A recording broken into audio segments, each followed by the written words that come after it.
వందనాలు అయ్యగారు.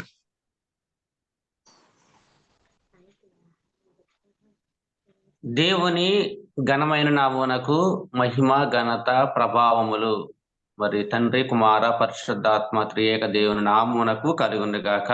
అలాగే సార్వత్రిక సంఘం గ్రూప్ లో ఉన్నటువంటి మరి దేవుని బిడ్డ అయిన మీకు అందరికీ ప్రభు పేరట మా ప్రత్యేక వందనాలు తెలియజేస్తా ఉన్నాము.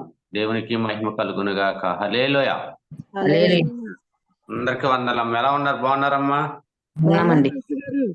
వందనాలండి. వందనాలు ఓకే. పాస్టర్ గారు. ఎలా ఉన్నారండి? బాగున్నారండి? అమ్మ అంతా క్షేమంగా ఉన్నామమ్మా. అందరూ బాగున్నామమ్మా. వందనాలండి. వందనాలమ్మ. వందనాలు. వందనాలమ్మ. వందనాలమ్మ. Praise Lord. Praise Lord. Hallelujah. Okay అమ్మా. మరి ఇంతవరకు చక్కటి ప్రార్థనల ద్వారా, అలాగే పాటల ద్వారా, అలాగే చక్కటి మరి ఆరాధన ద్వారా మీరందరూ దేవుని గొప్ప నామాన్ని మహిమపరిచి ఉన్నారు, స్తుతించి ఉన్నారు, గణపరిచి ఉన్నారు. మరి ఈ సమయంలో మనము కొద్ది నిమిషాలు ప్రభు యొక్క సన్నిధానంలో మరి వాక్యం ద్వారా దేవుని యొక్క గొప్ప నామాన్ని కనపరుద్దాం. లైట్ వేసండి. గతించినటువంటి వారంలో మనం వరుస పాఠాలుగా కొన్ని మాటలు, కొన్ని హెచ్చరికలతో కూడినటువంటి అద్భుతమైన మాటలు మనం ధ్యానిస్తా ఉన్నాము. మోషే గారు అక్క గురించి చెప్పుకున్నాం, మిరియామ గురించి చెప్పుకున్నాం అయ్యారు. అవునమ్మా. అవును అవును. వరుస పాఠాలుగా మరి మోషే గారి యొక్క కుటుంబంలో వారి తల్లిదండ్రులకు జన్మించినటువంటి మరి అహరోను గాని, మిరియాము గాని, మోషే గారి గురించి కూడా మనము తెలుసుకుంటా ఉన్నాము. అయితే గతించిన వారంలో మిరియాము, మోషే గారి యొక్క అక్క మిరియాము గురించి కొన్ని విషయాలు మనం ధ్యానించి ఉన్నాము.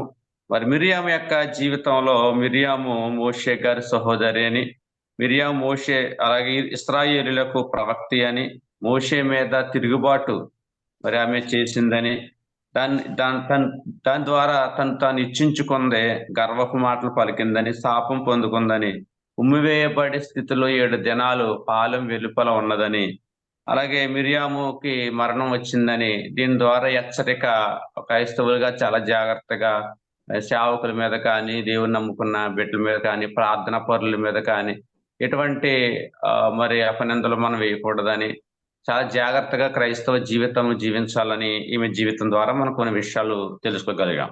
అలాగే ఈ రోజు మోషే గారి యొక్క భార్య అయినటువంటి సిప్పోరా అనే ఒక స్త్రీ గురించి ఈరోజు ఒక 7 మాటలో మనం ధ్యానం చేద్దాం. ఆమె గురించి కొన్ని విషయాలు తెలుసుకొని ఆమె జీవితంలో ఉన్నటువంటి గొప్ప సుగుణాలు ఏమైతే ఉన్నాయో వాటిని తెలుసుకుని వాటి ద్వారా మన ఆత్మీయ స్థితిలోని మరి ఏ విధంగా మనం కూడా అలా ఉండాలో కొన్ని విషయాలు మనం నేర్చుకుందాం.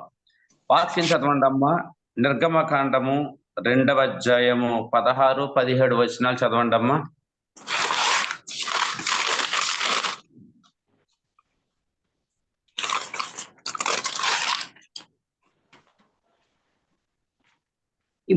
మిద్యాను యాజకునికి 7 కుమార్తెలుండిరి. వారు వచ్చి తమ తండ్రి మందను పెట్టుటకు నీళ్లు చేది తోటలను నింపుచుండగా మందకాపర్లు వచ్చి వారిని తోలివేసిరి. అప్పుడు మోషే లేచి వారికి సహాయము చేసి మందకు నీళ్లు పెట్టెను.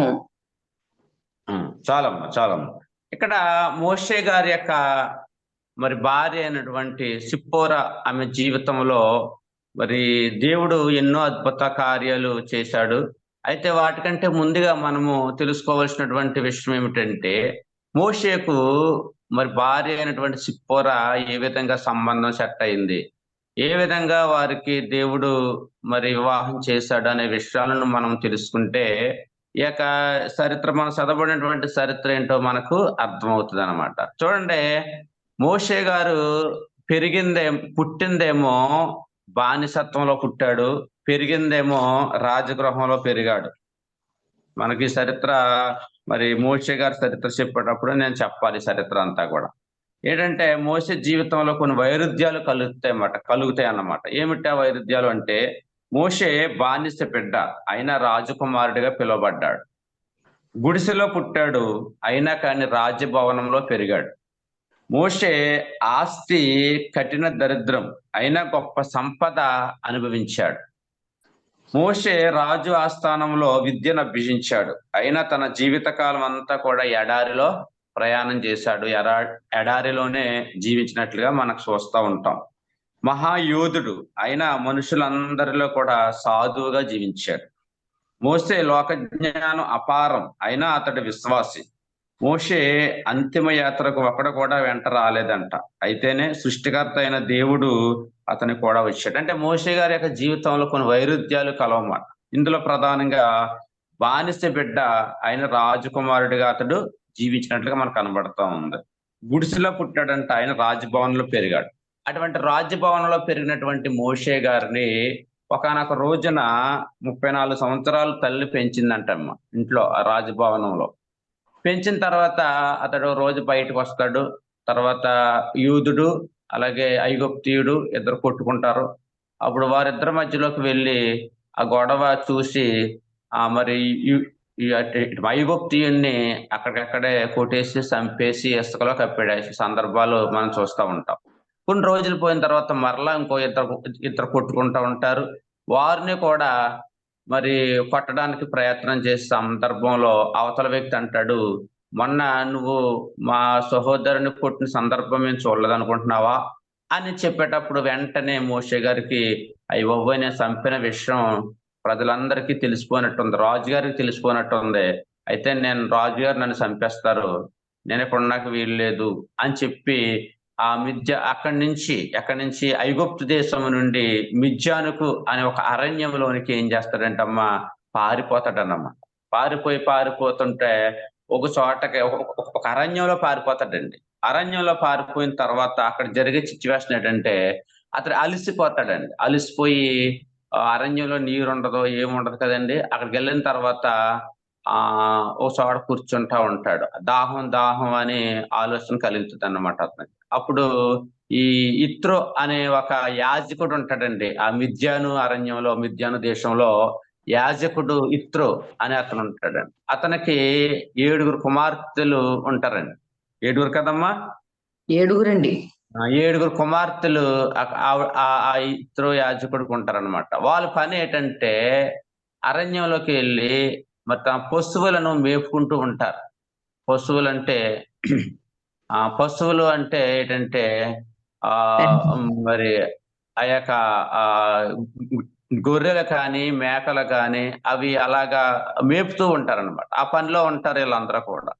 అయితే అక్కడికి వెళ్ళి మోషే గారు అడుగుతారు, నాకు దాహం వేస్తుంది, దాహం ఇవ్వగలరా అని అడుగుతాడు మాట.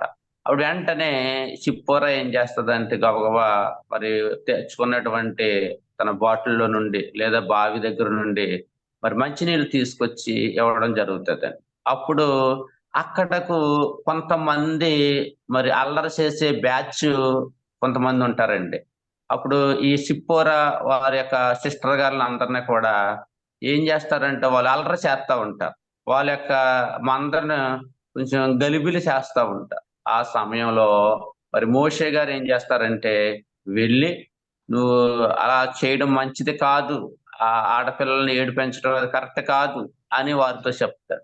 చెప్పినా సరే వాళ్ళు కొంచెం అల్లరి చేసే సమయంలో ఈయన గొప్ప యుద్ధ వీరుడు, మరి అన్ని సకల విద్యలు నేర్చుకున్నవాడు గనక వారిని ఏం చేస్తాడంటే మరి కొంచెం ఫైట్ చేసి వారిని బయటికి గెంటి వేసే సందర్భం మనకు కనబడుతుందండి. అక్కడ పరిచయం అవుతుంది ఈ సిప్పోరా అనే ఆవిడ. మంచిలు తాగేసిన తర్వాత ఆ సంఘటన జరిగిన తర్వాత వీళ్ళు సమయం అయిపోయిన తర్వాత వీరు వారి ఇంటికి వెళ్ళిపోతారండి. ఎక్కడికి వెళ్ళిపోతారంటే ఇత్రో దగ్గర, తన తండ్రి అయినటువంటి ఇత్రో గారు ఇంటి దగ్గరికి, వాళ్ళ ఇంటికి వాళ్ళు వెళ్ళిపోతారు ఈ మోషే గారిని విడిచిపెట్టేసి. ఆ తర్వాత ఇత్రో అంటాడు, ఏంటి అంత ఆలస్యంగా వచ్చారేటి మీరు, ఆలస్యంగా రావడానికి కారణం ఏంటని అడిగితే ఒక ఆయన ఎవరో ఐగుప్తు దేశం నుంచి వచ్చాడు, మంచినీళ్ళు అడిగాడు, మంచినీళ్ళు మేము ఇచ్చాము. తర్వాత మమ్మల్ని ఏడిపించడానికి కొంతమంది అల్లరి చేసే బ్యాచ్ అయితే అల్లరి చేసే మనుషులు మా మీదకి వచ్చినప్పుడు ఆ బారి నుండి మోషే గారిని అతను మమ్మల్ని కాపాడాడు అని చెప్తారు. అయితే ఇత్రో గారు అంటారు, అయితే వెంటనే వెళ్ళి వారిని మీరు తీసుకురండి, మోషే గారిని తీసుకురండి, వారిని చక్కటి మరి భోజనం ఏర్పాట్లు చేద్దాం వాళ్ళు చేసిన మేలు ఎప్పుడు కూడా మనము మర్చిపోకూడదు అని కొన్ని మాటలు చెప్పి మరి ఆ కుమార్తెల్ని పంపించినట్టు సందర్భం మనం బైబిల్లో చూస్తాం అన్నమాట. ఆ తర్వాత మోషే గారు వారింటికి వెళ్ళడం, వాళ్ళ ఇంటికాడ ఉండడం, తర్వాత ఆ సిప్పోరా మేపేటువంటి ఆ గొర్రెలను తర్వాత మళ్ళా ఈ ఈ మోషే గారు ఆ అరణ్యంలోనే లేదా ఆ ఎడారిలోనే మరి ఆ యొక్క జంతువులను, ఆ యొక్క పశువులను మేపడం అవన్నీ జరుగుతాయండి. చూడండి ఒకసారి మనము ఆ మేపుతున్నటువంటి ఆ గొర్రెల సందర్భంలో ఒక అరణ్యంలోకి మోషే గారు వెళ్తారని, అక్కడ ఒక పొద ఉంటది. ఆ పొద కాలిపోతా ఉంటది. కానీ అగ్ని అయితే వచ్చేస్తది. ఆ పొదంతా అగ్ని మండిపోతా ఉంటది. కానీ పొద మాత్రము కాలిపోదు. ఆ సంఘటన మనకు బైబిల్‌లో కనిపిస్తదండి. మూడో అవన్నీ అధ్యాయం. మోషే గారి చరిత్ర చెప్పేటప్పుడు నేను చెప్తానన్నమాట. అయితే ఇక్కడ మనకు మోషే గారు ఇత్రో గారి ఇంటికి వెళ్తారు. వారి మంద మేపుతా ఉంటారు. అయితే ఇక్కడ ఈ సిప్పోరా అనే స్త్రీ గురించి ఈరోజు మనం తెలుసుకుంటున్నాం కాబట్టి, సిప్పోరాలో 7 క్వాలిటీస్ ఉంటాయంట. అద్భుతమైనటువంటి 7 క్వాలిటీస్. అంటే సుగుణవంతు 7 సుగుణాలు ఆమెలో కనబడతాయన్నమాట. ఏంటి ఈ సుగుణాలు అంటే, ఒకటి చదవండమ్మా 2 అధ్యాయం 16వ వచనం చదివారా? చదివామండి. అందులో ఇత్రో యొక్క కుమార్తెగా మనకు కనిపిస్తదండి. అయితే అందులో మొదటి మాట ఏమని మనం అర్థం చేసుకోవాలి అంటే, నీళ్లు సహనము తోడిపెట్టి కలిగిన స్త్రీ అని మనం చూడాల. మొదటి మాట ఏంటంటే అమ్మా సహనము. కలిగిన స్త్రీ. ఈ సిప్పోరాకి సహనము కలిగిన స్త్రీగా మనం చూస్తా ఉంటాం. ఎవరు ఈ సిప్పోరా అంటే ఇత్రో కుమార్తె అని మనం చెప్పుకున్నాం. ఏమిటి ఈవిడ కలిగినటువంటి సహనం అంటే మనకు కనబడుతుంది, మంద మేపుచుండగా వేరొకరు బాధించేవారు, అయినా వారిని ఎదిరించలేదు, అంటే జగడమాడలేదు, వారిని గొడవ పెట్టుకోలేదు, ఇంటికి ఆలస్యంగా వచ్చేది అనే విషయాన్ని మనం తెలుసుకుంటా ఉన్నాం. ఈమెకు ఉన్నటువంటి గొప్ప లక్షణం ఏంటంటే సహనం. సహనము అనేది ప్రతి ఒక్కరి జీవితంలో ఉండాలంటే, ఇప్పుడు ఎవరైనా ఏదన్నా ఒక మాట అన్నారనుకోండి, వెంటనే స్పందించకూడదు.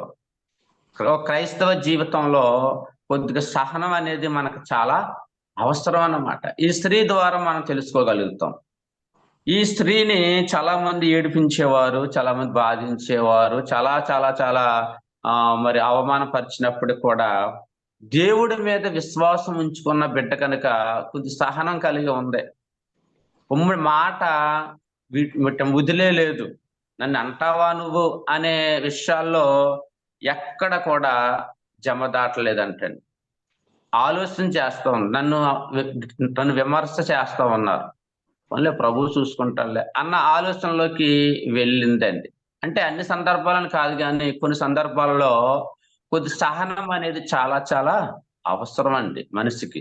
ఎందుకంటే అది ఎలా వస్తుందంటే, భక్తుల జీవిత చరిత్రలో ఉన్న సత్యాలు తెలుసుకోవడం ద్వారా, ఓహో మనం కూడా దేవుని ఎడల భయభక్తులు కలిగి కొంచెం సహనం కలిగి ఉండడానికి ప్రయత్నం చేస్తే దేవుడి కార్యాలు చేస్తారు. ఎందుకంటే మాట గమ్ముని వదిలేయడం ద్వారా హృదయంలో ఉన్నటువంటి వ్యాధులను గురి చేస్తుందంటే, కొద్దిగా తగ్గించుకుంటే, కొద్ది ఓర్చుకుంటే, కొద్ది మార్చుకుంటే అది సమస్య అంతవరకు రాకుండా పోద్దన్నమాట. చూడండి, గోరుతో పోయేదానికి కొండంత చేసుకోవడం అంటే ఏంటంటే, తొందరగా మాట విడిచిపెట్టేయడం ద్వారా, మాట వదిలేయడం ద్వారా కూడా సమస్యలు వస్తాయన్నమాట. అయితే ఇక్కడ ఈ సహనము కలిగిన స్త్రీగా మరి సిప్పోరా మనకు కనిపిస్తా ఉందండి.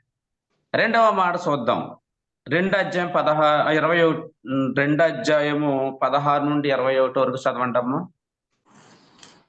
మిద్యాము యాజకుని 7 కుమార్తెలుండిరి. వారు వచ్చి తమ తండ్రి మందను పెట్టుటకు నీళ్లు చేది తోటలకు నింపుచుండగా మందకాపులు వచ్చి వారిని తోలివేసిరి. అప్పుడు మోషే లేచి వారికి సహాయం చేసి మందకు నీళ్లు పెట్టెను. వారు తన తండ్రి అయిన రగుయేలు వద్దకు వచ్చినప్పుడు అతడు, నేడు మీరెంత త్వరగా ఎట్లు వచ్చితిరనెను. అందుకు వారు, ఐగుప్తుడు ఒకడు మందకాపుల చేతిలో నుండి మమ్మను తప్పించి వడిగా నీళ్లు చేది మన మందకు పెట్టెననగా, అతడు తన కుమార్తెలలో అతడెక్కడ, ఆ మనుషుని ఏల విడిచి వచ్చితిరి, భోజనమునకు అతని పిలుచుకొని రండి అనెను. మోషే ఆ మనుషునితో నివసించుటకును సమ్మతించెను. అతడు తన కుమార్తె అయిన షిప్పోరాను మోషేకిచ్చెను. చాలమ్మా. ఇక్కడ రెండవ పాయింట్ మనం చూసుకున్నట్లయితే తండ్రికి విధేయురాలైన కుమార్తె అనే విషయం మనకు స్పష్టంగా కనబడుతూ ఉంది. తండ్రికి విధేయురాలైన కుమార్తె ఎలా విధేయురాలైందంటే, మోసే సహాయం చేసిన ఇంటికి తీసుకుని వెళ్ళలేదు, తండ్రి సెలవిస్తేనే తీసుకువెళ్ళింది, తండ్రి చిత్త ప్రకారమే పెళ్లి జరిగింది అనే విషయాలను మనం జ్ఞాపకం చేసుకోవాలి.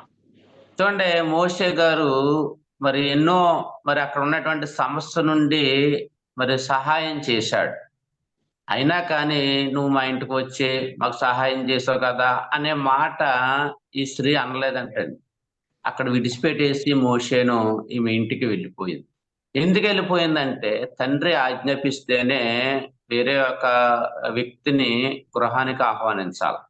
ఈ రోజున చాలా మంది యవ్వనస్తులు ఒక స్త్రీకి ఒక పురుషుడు కానీ, ఒక పురుషుడు ఒక స్త్రీ కానీ ఎక్కడైనా పరిచయం అయ్యింది అనుకోండి, మంచి మాటలు లాలి పాటలు చెప్తే, అంటే ఆకర్షించే మాటలు చెప్తే స్త్రీ కానీ పురుషుడు కానీ వెంటనే లోబడిపోయి వారితో స్నేహించేయడం మొదలు పెడతా ఉన్నారు. వారితో కొన్ని రోజులు పోయిన తర్వాత ప్రేమ అనే ఒక పవిత్ర బంధాన్ని ఏర్పాటు చేసుకుంటా ఉన్నారు. కానీ అది పవిత్రంగా ఉండదండి, అపవిత్రంగానే అయిపోతా ఉంది.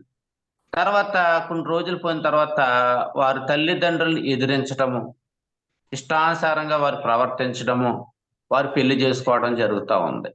ఆ పెళ్లిలో వారు కొంతకాలం మరి క్షేమంగా ఉన్న తర్వాత ఇద్దరికే పడకపోతే మళ్ళా వీళ్ళిద్దరు విడిపోవడాలు, ఇటు తల్లిదండ్రులకు క్షోభ, అటు వాళ్ళకే ఈ బిడ్డలకే క్షోభ గురి చేసేటువంటి సందర్భాలు నేటి సందర్భంలో ఎన్నో రకాలుగా మనం చూస్తూ ఉన్నాం. టీవీలో, వార్తల్లో రకరకాలుగా మరి స్పష్టంగా కూడా మనం వారి కుటుంబాల జీవితాలు పాడైపోయినటువంటి సందర్భాలు మనం చూస్తూ ఉంటాం. అయితే ఈ సిప్పోరా యొక్క జీవితంలో యవ్వన బిడ్డలో తెలుసుకోవాల్సినటువంటి అమూల్యమైన సత్యం ఏమిటి అంటే, ఈమె తండ్రికి విధేయురాలుగా ఉంది. తండ్రి ఎలా చెప్తే అలా చేయడానికి ఇష్టపడింది అన్నమాట. ఒక సహాయం చేశారని ఎప్పుడు కూడా ఈమె మురిసిపోలేదు, ఆ వలలో పడిపోలేదు. తండ్రి సెలవిచ్చాడు, తీసుకురమ్మన్నాడు, మోషే గారిని తీసుకువెళ్ళాడు. తన మందని మేపాడు, చక్కగా కుటుంబంలో కలిశాడు. ఆ తర్వాత తండ్రి చిత్త ప్రకారంగా, అంటే పరలోకపు తండ్రి సెలవిస్తే ఈ సిప్పోరా తండ్రి ఓకే అని చేసి తర్వాత వారిద్దరికి వివాహం చేసిన సందర్భాలు ఈ బైబిల్లో మనకు కనబడతా ఉందన్నమాట. మూడవది భర్తను అనుసరించిన భార్య. చూడండి, వారిద్దరికి వివాహం అయ్యింది, తర్వాత దేవుని పని చేయాల. ఎక్కడ దర్శనం అయిందంటే మోషే గారికి మరి పొద కాలిపోతా ఉంది, అక్కడ మండుతూ ఉంది, కానీ పొద మాత్రం కాలిపోలేదు. ఆ గొప్ప సందర్భం మనకు అనిపిస్తాం. అక్కడ దేవుడు పిలుచుకున్నాడు, నువ్వు నా పరిచర్య చేయి, నా బిడ్డలో ఇశ్రాయేలీయులు భయంకరమైన సమస్యలో ఉన్నారు, వారు మొరలు, వారు మరి పెట్టుచున్నటువంటి యోచనలు నాకు వినపడతా ఉన్నాయి, వారు ఇడిపించడానికి నేను ఎన్నుకున్నాను అని దేవుడు చెప్పినప్పుడు మరి మోషే గారు సందేశించినా గాని తర్వాత ధైర్యముగా సేవా పరిసరికి రావడము జరుగుతుంది అన్నమాట. అంటే ఇక్కడ మనం చూడమ్మా, 4వ అధ్యాయము 20వ వచనం చదవండమ్మా. 3వ అధ్యాయం ఉంది కదండి, పొద గురించి 3వ అధ్యాయంలో ఉంది. అంటే మనకు పొద గురించి వద్దాము ఇప్పుడు, ఎందుకంటే మనం సిప్పోరా కోసం తెలుసుకుంటున్నాం కాబట్టి. 4వ అధ్యాయం 20వ వచనం చదవండమ్మా.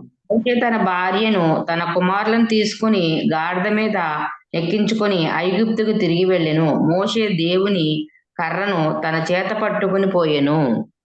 చాలమ్మా, చూసారా, మోషే గారి యొక్క మరి భార్యను తన కుమారులను ఎక్కడ గొర్రెల మీద, అదే గాడిద మీద ఎక్కించుకొని దేవుడు వెళ్ళమన్న ప్రదేశానికి వెళ్ళడం ప్రారంభించాడంట. అంటే ఏంటంటే భర్తను అనుసరించిన భార్య. ఇంతవరకు గృహంలో మరి ఉంది ఆ స్త్రీ. అయితే ఎప్పుడైతే దేవుడు పిలుచుకున్నాడో, వివాహం జరిగించాడో, భర్తకు విధేయురాలైనటువంటి స్త్రీగా మనకు కనిపిస్తా ఉందండి. అలాగే మన దేవుడు కూడా గొప్ప దేవుడు అండి. చూడండి, ఎఫెసీ 5వ అధ్యాయం 25వ వచనం చదవండమ్మా. ఎఫెసీ 5:25లో కూడా ఒక మాట, అద్భుతమైన మాట మనకు కనబడతా ఉంది. మన క్రీస్తు కూడా మనం అనుసరించే వారిగా మనం ఉండాలని ఒక మాట మనకు కనబడతా ఉంది.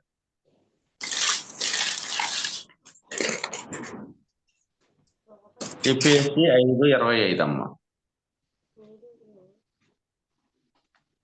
క్రీస్తు సంఘమునకు శిరసై ఉన్నలాగున పురుషుడు భార్యకు శిరసై ఉన్నాడు. చాలమ్మ. ఇక్కడ మనం భర్తను అనుసరించిన భార్యగా మనం చూస్తా ఉన్నాం. అయితే ఆత్మీయ స్థితిలోనికి మనకు తండ్రైన దేవుడు భర్తగా మనం అందరం వధువు సంఘంగా మనం ఉన్నాం కనుక మనం అందరం కూడా దేవునికి విధేయురాలుగా ఉండాలని, దేవుని యొక్క గొప్ప నామాన్ని హెచ్చించేవారుగా, మనం తగ్గించుకునేవారుగా, దేవుని నామాన్ని హెచ్చించేవారుగా మనం ఉండాలని ఈ ఆత్మీయ అర్థం మనకు తెలియజేస్తా ఉంది. తర్వాత 4వ పాయింట్ ఏంటంటమ్మా, దేవుని చేతి నుండి భర్తను రక్షించుకున్న భార్య. దేవుని చేతిలో నుండి భర్తను రక్షించుకున్న భార్య. ఎలాగంటే ఈ రోజున మనము బాప్తీసము, నీటి బాప్తీసం పొందుకోకుండా మనము క్రైస్తవ సంఘంలో అంటే క్రీస్తు సంఘంలో మనం చేర్చబడలేం. దేవుని బిడ్డలుగా, కుమారులుగా, కుమార్తెలుగా మనం చేర్చబడలేం. ఎందుకంటే నమ్మి బాప్తీసం పొందిన వాడు రక్షించబడును, నమ్మని వానికి శిక్ష విధింపబడిన వాక్యం తెలియజేస్తా ఉంది. అంటే ఇక్కడ నమ్మాలి, మారు మనసు పొందాలి, బాప్తీసం తీసుకోవాలి. బాప్తీసం తీసుకోకపోతే రక్షణ అనే టిక్కెట్టు మనకు ఉండదన్నమాట. అయితే మోషే గారు కూడా రాజభవనంలో పెరిగాడు, ఉన్నతమైన స్థితిలో ఉన్నాడు, కానీ అతనికి ఏం లేదంటమ్మా, బాప్తీసం లేదు. బాప్తీసం అంటే అప్పటి కాలంలో సున్నతి అని అర్థం అండి. సున్నతి లేకుండా యూదుడు మరి దేవుని బిడ్డగా తీర్చిదిద్దబడలేడు. దేవుడు ఏర్పాటు చేశాడు సున్నతి అనే ఒక గొప్ప ఆచారము.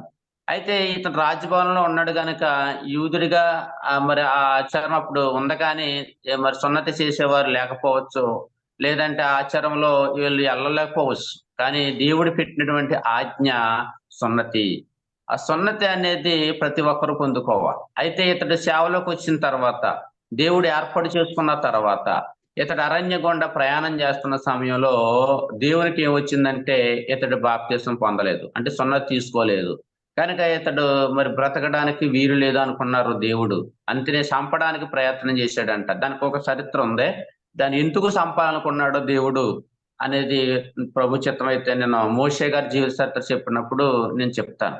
అయితే ఇక్కడ వెంటనే దేవుడు చెప్పాడు, మరి నీ భర్త అయినటువంటి మరి మోషే గారు రక్షణ పొందుకున్నారు, మారు మనసు పొందుకున్నారు, కానీ బాప్తీసము తీసుకోలేదు. అంటే ఈ సున్నతి అనేది ఆచారం మరి పొందలేదు కనుక, అంటే అప్పుడు వెంటనే ఒక రాయి తీసుకుని మరి తన భర్తను సున్నతి చేసినట్లుగా మనం చూస్తూ ఉంటాం. చూడండి అమ్మా, మాట ఒకసారి చూడండి. 4:25 వచ్చిన చదవండి అమ్మా. నిర్గమకాండము 4:25. సిపోరా వాడుగల రాయి తీసుకుని తన కుమారునికి సున్నతి చేసి అతని పాదముల యొద్ద అది పడవేసి, నిజముగా నీవు నాకు రక్త సంబంధమైన పెనిమిటి నైతివనెను. అంతటా ఆయన అతనిని ఇడిపించెను. చూసారండి, ఇక్కడ దేవుడు చెప్పాడు సున్నతి చేయమని. వెంటనే ఆమె విధేయత చూపించి తన భర్తకు సున్నతి చేసినట్లుగా మనకు కనబడతాడు. దేవుని ఉగ్రత నుండి మరి తన భర్త ప్రాణాలు కాపాడిన స్త్రీగా మనకు కనిపిస్తా ఉందండి. దేవుని స్తోత్రం, హల్లెలూయా. తర్వాత సున్నతి విషయంలో కూడా దేవుడు కొన్ని ఆజ్ఞలు, కొన్ని నియమాలు పెట్టాడు. అవి మనకి తర్వాత కాలంలో నేను మీకు తెలియజేస్తాను. అయితే ఇక్కడ 5వ పాయింట్ ఏంటంటే మా భర్తకు రక్త సంబంధి అయిన భార్య. 4:26 చదివా కదమ్మా, భర్తకు రక్త సంబంధి అయిన భార్య. దీన్ని బట్టి మనం మరి ఏమి తెలుసుకోగలుగుతున్నాము అంటే, ఒక క్రైస్తవుడు క్రైస్తవురాల్నే చేసుకోవాలి.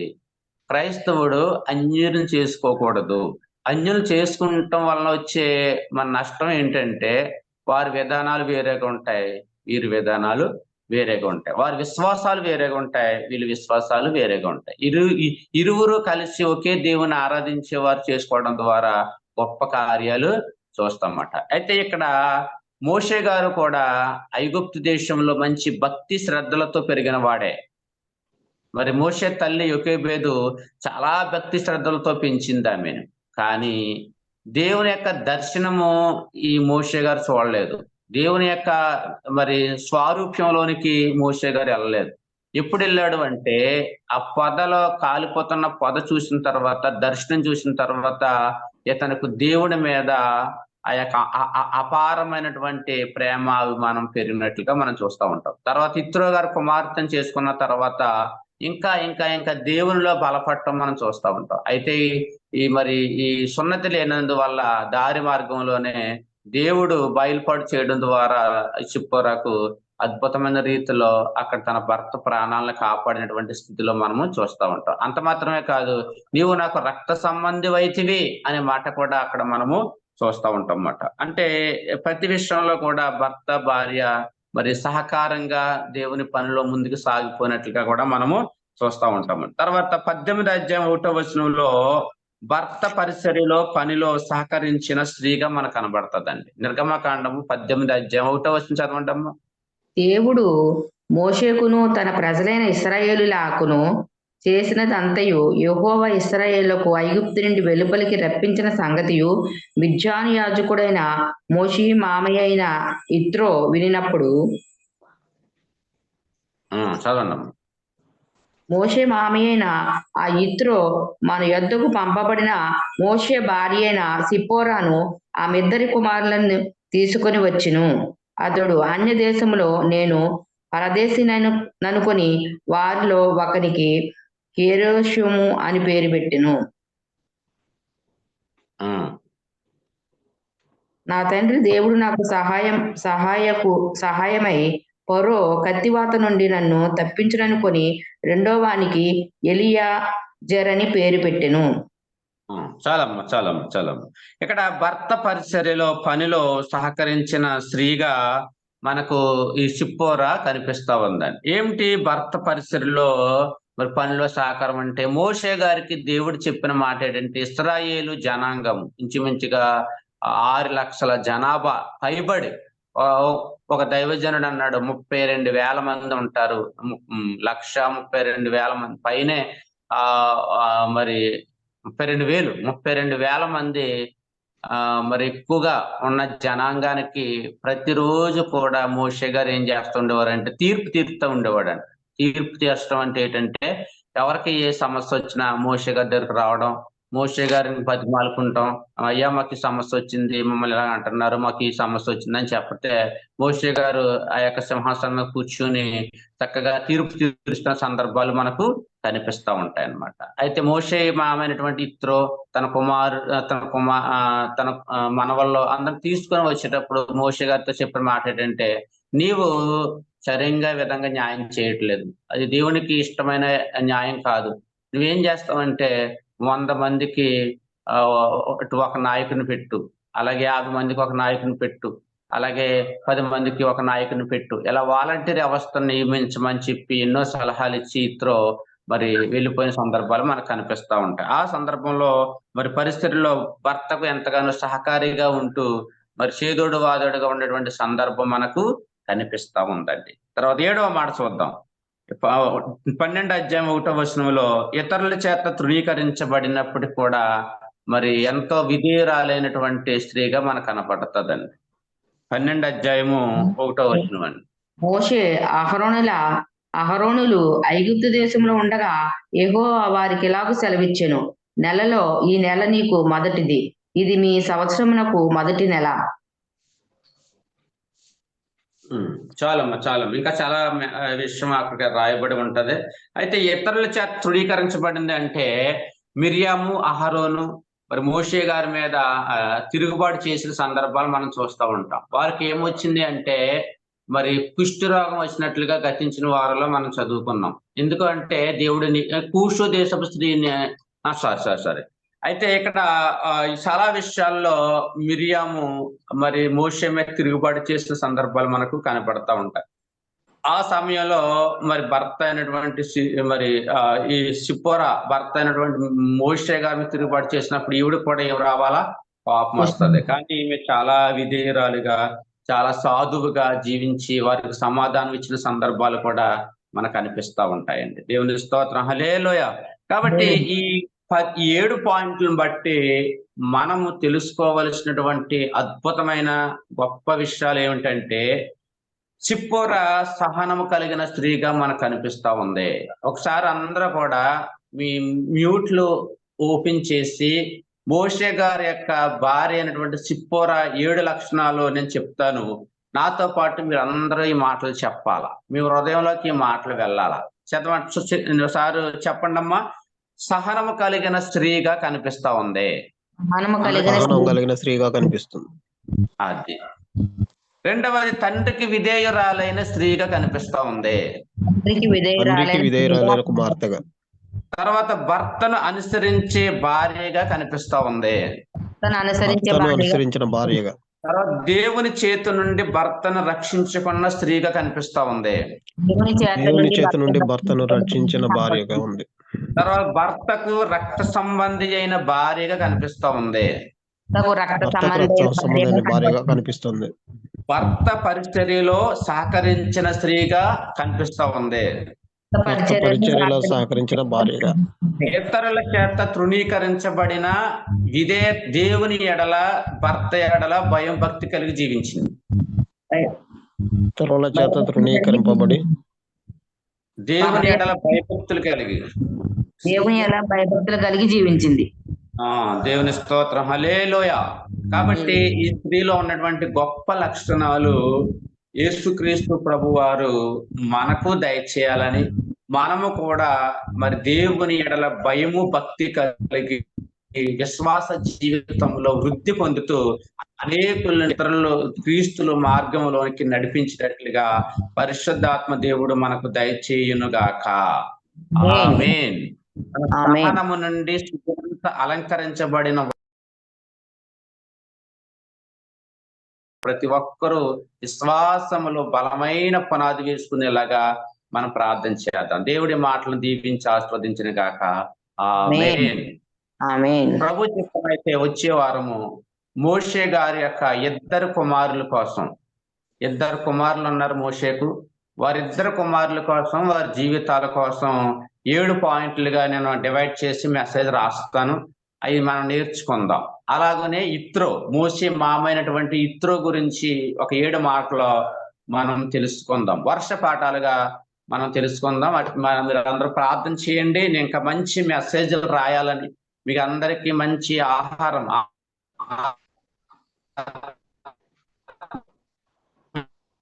మాట కట్ అయిపోతుందండి.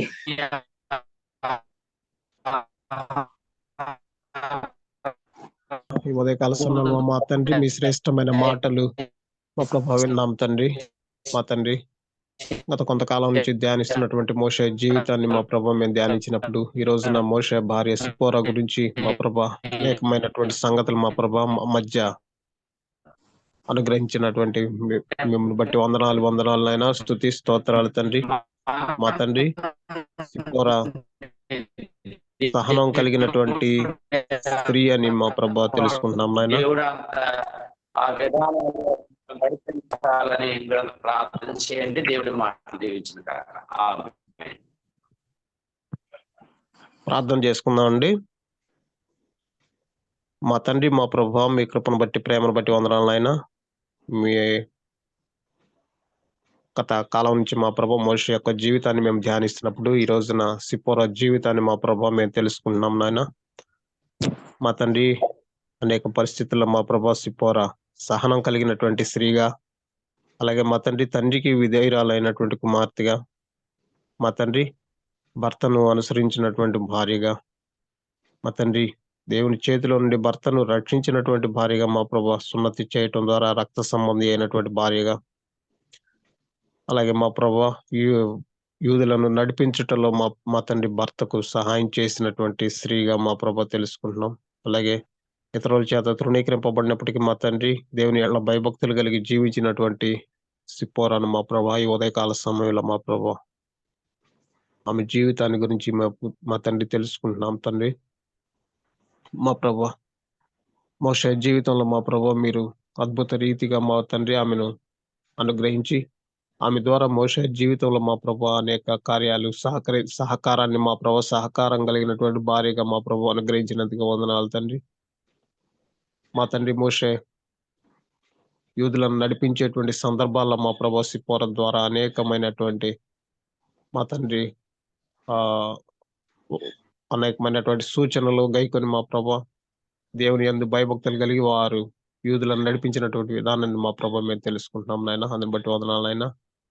మా తండ్రి మీ కృపలో మా ప్రభా నిత్యం ఇలాంటి వాక్యాలు మా ప్రభా ధ్యానిస్తున్నప్పుడు మా జీవితాల్లో మా ప్రభా మీ అందరి భయభక్తులతో మీ యొక్క వాక్యాల మా ప్రభా విధేయత కలిగిన వారమై మా తండ్రి మిమ్మల్ని ఆరాధించేటువంటి బాధ్యతను మా తండ్రి అనుగ్రహించిన ఆయన అనేకమైనటువంటి భక్తుల జీవితాలు మా ప్రభా మాకు ఆదర్శప్రాయమై ఉంటూ ఉండగా మా తండ్రి అలాంటి జీవితాలను మా ప్రభా మీ వాక్యం ద్వారా తెలుసుకొని మా ప్రభా మా జీవితాల్లో మా తండ్రి మీ కృపను బట్టి ప్రేమను బట్టి మిమ్మల్ని అనుసరించేటువంటి వారంగా మా ప్రభు ఉండేటువంటి బాధ్యతను అనుగ్రహించండి ఆయన తండ్రి వాక్యోపదేశం చేసినటువంటి ఆశీర్వాదం పాస్టర్ గారిని మా ప్రభా మీ కృపతో నింపండి నాయన అనేక రోజులుగా మా ప్రభా మీ వాక్యాన్ని మా ప్రభా అనేక విధాలుగా మా ప్రభా ఒక్కొక్కరి జీవితాన్ని మా ప్రభా మా మధ్య పంచుతూ ఉండగా మా ప్రభా వారిని జ్ఞానంతో నింపండి మా ప్రభా మీ కృపతో నింపండి మా ప్రభా మంచి ఆలోచనలతో మా ప్రభా మీ వాక్యంలోని మరుగైనటువంటి అంశాలు మా మధ్య విశదీకరిస్తూ ఉండగా మా ప్రభా మీ కృపతో నింపి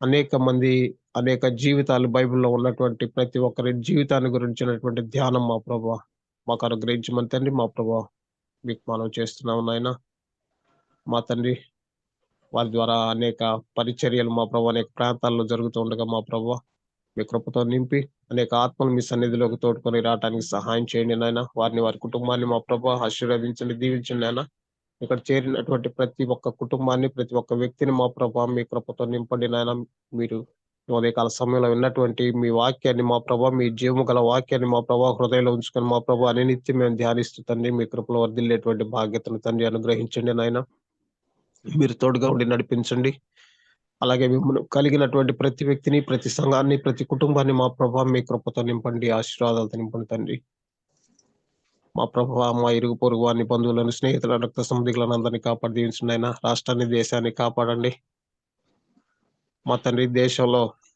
మా ప్రభా శాంతి సంతోషం సమాధానాలతో నింపండి నాయన ప్రపంచంలో యుద్ధ భయాలు జరుగుతూ ఉండగా మా ప్రభా మీరే వాటిని అరికట్టి శాంతి సంతోషం సమాధానాలతో నింపండి నాయన మీ కృపలో మమ్మల్ని అందరిని భద్రపరచమని బలపరచమని మీరు అక్కడ పర్యంతము మా ప్రభావం మాకు తోడై ఉండి నడిపించమని మా ప్రభువును తమ ప్రేమ కుమారుడైన యేసుక్రీస్తు ప్రభు నామాన్ని బట్టి అడుగుతున్నాము తండ్రి ఆమేన్ ఆమేన్ ఆమేన్ ఆమేన్ స్తోత్రం స్తోత్రం స్తోత్రం ప్రార్థన చేసిన జయపే బ్రదర్ గారికి వందనాలండి వందనాలు ఆశీర్వాదం అయ్య గారు అలాగే ఉండిపోయారు అయ్యగారు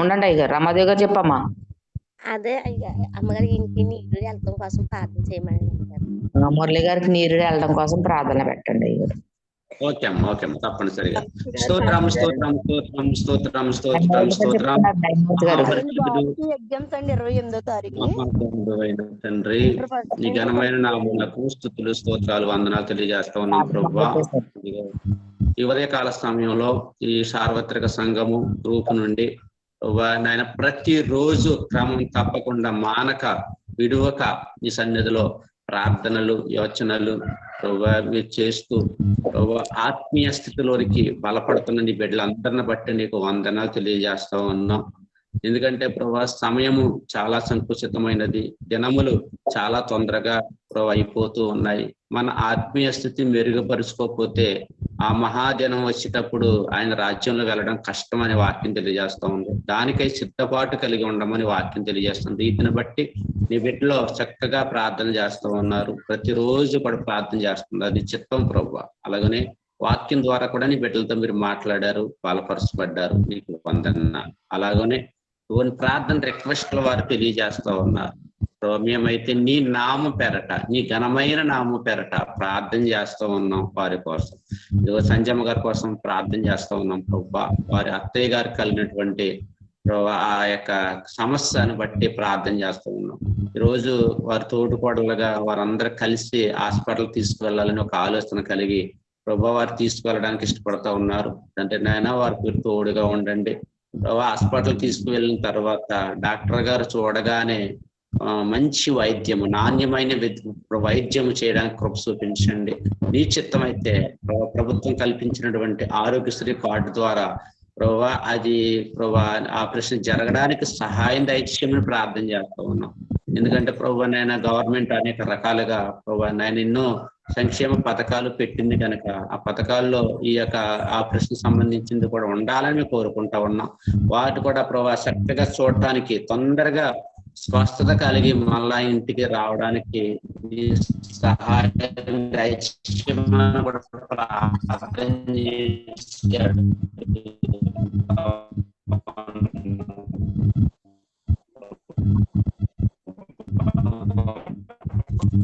కార్యం చేయండి. అలా చేస్తా ఉన్నాం ఆయన పిండ్లి సంబంధం ప్రార్థన చేస్తా ఉంది. అద్భుతం. అలాగే మరొక విషయంలో కూడా ప్రార్థన చేస్తున్నాం. మురళి గారు అని ప్రభా, అతను కూడా ప్రభా చాలా బలహీనంగా ఉన్నారు. వారి కోసం కూడా ప్రార్థన చేస్తా ఉన్నాం. సంపూర్ణ ఆరోగ్యం, బలము, శక్తిని బిడ్డ మీరు దయచేయమని ప్రార్థన చేస్తా ఉన్నాం ప్రభా. మరొక ప్రభా నాయన నీ బిడ్డ ప్రార్థన సహకారం కోరుతూ ఉంది ప్రభా నాయన. బిడ్డ జీవితంలో కూడా గొప్ప కార్యం చేయండి, అద్భుత కార్యం మీరు చేయమని ప్రార్థన చేస్తాం. ఎందుకంటే ప్రభు నాయన ప్రార్థన చాలా ప్రాముఖ్యమైనది అన్నప్పుడు దేని గురించి చూసి ఎంత పడకూడదు కానీ ప్రతి విషయంలో ప్రార్థన విజ్ఞాపముల చేత కృతజ్ఞతాపూర్వకంగా మీ విన్నపములు దేవునికి తెలియజేయడానికి వారికి తెలియజేయాలి. కాబట్టి వాళ్ళు చెప్పినటువంటి రిక్వెస్ట్లను బట్టి నీ పాదాల దగ్గర సమస్యలు పెడతా ఉన్నాం. నీ కార్యం చేసి అద్భుతం జరిగించమని, రోజంతా కూడా దీవెనకరంగా ఆశీర్వాదకరంగా మార్చమని, ఈయన సేవకుడి ప్రార్థన అంగీకరించమని మా ప్రభువును రక్షకుడైన యేసు నామమున ప్రార్థన చేస్తున్నాను పరమ తండ్రి. ఆమేన్. తండ్రి అయిన దేవుని ప్రేమ, కుమారుడైన యేసుక్రీస్తు వారి కృప, పరిశుద్ధాత్మని యొక్క అన్యోన్య సహవాసము, సమాధానం ఇప్పుడు ఎల్లప్పుడూ సదాకాలము తోడై ఉండి నడిపించును గాక. Amen. Amen. Amen. Praise the lord.